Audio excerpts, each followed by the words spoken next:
What's up, guys? It's once again MP4podcast.com, and I got some breaking news for you guys who are especially Assassin's Creed fans.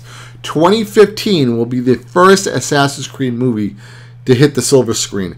Now, this is actually pretty good news for video gamers and even moviegoers. Assassin's Creed, I feel, is one of the better IPs to be translated over to a movie. And there's only a couple IPs that seem that they can probably pull it off. It seems like it's Assassin's Creed, Halo, Assassin's Creed, Halo, Grand Theft Auto. I mean, you can basically just take the cast from Goodfellas or Casino and make a Grand Theft Auto movie. It would probably come out perfect. But Assassin's Creed, Halo, there's probably some other ones I'm not thinking of. But those are the three big ones where people keep on saying where they can make a good movie. Now, Assassin's Creed is probably going to start out with the Knights of Templar, secrets about that, the Illuminati, that type of stuff. I'll leave some stuff about the Illuminati if you want to check it out in the description box of this video. There is some freaky things about the Illuminati, I will admit that. Some people say they're true. Some people say it's just a bunch of baloney. Might be true, might be false. I don't know. But anyway, Assassin's Creed has a really good timeline in the way they tell their stories in the Assassin's Creed universe. I mean, they start back from hundreds and hundreds of years ago, and they keep on going forward and forward. I mean, Assassin's Creed 3, started, I mean, you're in Boston basically 200-300 years ago. And, I mean, I'm from Boston, so it's a little funny to see Boston, during the, the colonial days and so on like that.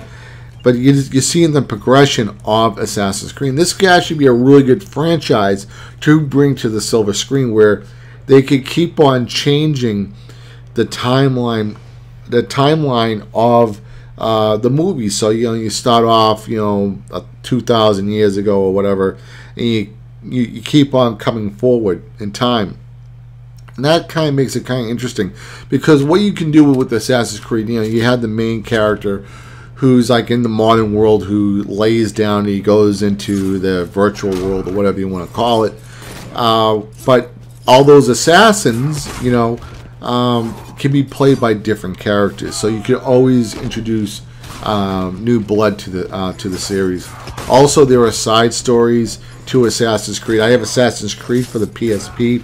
It has the female character, so you can really play with the Assassin's Creed universe, which is kind of a good thing. Where when you have a universe like James Bond, it's always James Bond. Don't get me wrong, I really do like James Bond. I do, we all know that they changed James Bond, the character. Characters either don't want to do it anymore, they want to go on to different projects. But it is always James Bond, and he has to follow that type of formula of a good guy, blah blah blah, or nice guy, bad guy, or whatever. But with Assassin's Creed, you can completely, there's Michael, there's Tommy, completely different personalities and how they want to go about their stuff. I mean, they can even bring Assassin's Creed into the future. Maybe Assassin's Creed, maybe he's just a businessman. Maybe he's a police officer. Maybe he's a firefighter. Maybe he just runs a hot dog stand at night. He goes out and he does his assassins and so on. Maybe he puts on his uniform at midnight, and it's in modern times. So I know that's going a little bit overboard with Assassin's Creed, but you can just see the possibilities of what they can do with Assassin's Creed. And if they do it right, this could be an ongoing series of movies like James Bond. I mean, they could just keep on going and going and going, make a new movie every 2 to 4 years or so on. And this again actually could be a huge boost for Ubisoft, because it's really going to push that IP. The Assassin's Creed video games are very well received and so on. We have multiple ones on Xbox, PS3, the PC. I don't know, there's like 5 of them, I think. There's Assassin's Creed 1, 2, 3, and then there's 2 side ones or whatever. There's a PSP one. There is a PSP one. Then of course the PS Vita one with the female characters, so they can even go. I mean, they can make a movie about that. There's also Assassin's Creed for iOS, which are different stories.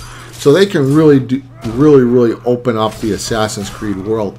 What I like about the Assassin's Creed universe is that you can add in new personalities to the Assassin's Creed.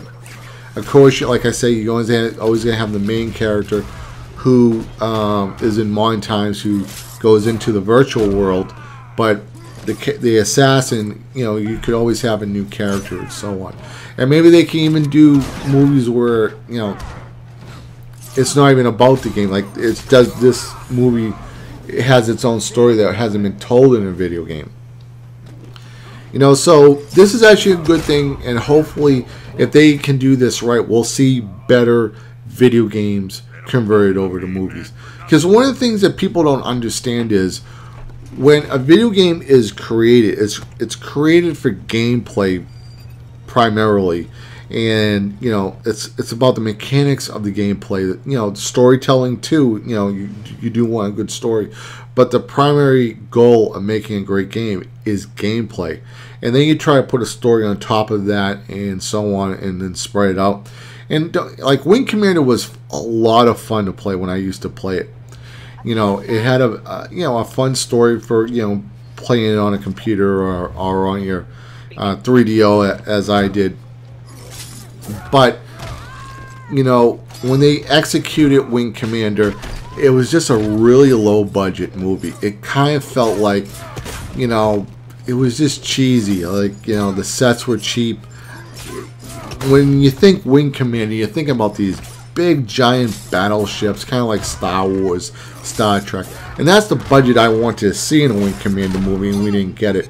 And it just sucks that the acting was better, and even the special effects that were better in the video game Wing Commander 3 and 4. I mean, technically they weren't better, but they were more fun to watch. You know what I mean? Because you knew they were kind of cheesy, but hopefully, Assassin's Creed will be really good in the movie theater, and I'm hoping, it's something that turns out to be a really good thing, because we've had a lot of shitty video games turned into movies, and we don't need any more. So once again, guys, this has been mp4podcast.com. Let me know what you guys think in the comments below. I'm really interested in knowing what you guys are thinking about Assassin's Creed actually coming to the silver screen. Once again, guys, this has been mp4podcast.com saying out. You guys have a good one. Later, guys. Bye.